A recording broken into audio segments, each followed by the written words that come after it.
अकोड़ा खटक धमाके के बाद खैबर पख्तूनख्वा हुकूमत ने वफाक से मुतालबा किया है कि अफगानिस्तान से बातचीत से मुतालिक सूबाई हुकूमत के TORs जल्द अज जल्द मंजूर किए जाएं।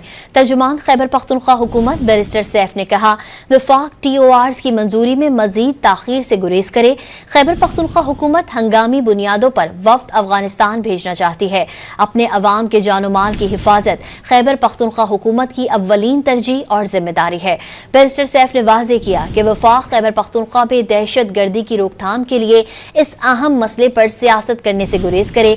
मरियम नवाज भारत से स्मॉक डिप्लोमेसी कर सकती हैं तो दहशत गर्दी जैसे अहम मसले पर खैबर पख्तूनख्वा हुकूमत की अफगानिस्तान से बातचीत में क्या हर्ज है। बैरिस्टर सैफ ने वाज़ेह किया कि वफाक खैबर पख्तूनख्वा में दहशत गर्दी की रोकथाम के लिए इस अहम मसले पर सियासत करने से गुरेज करे।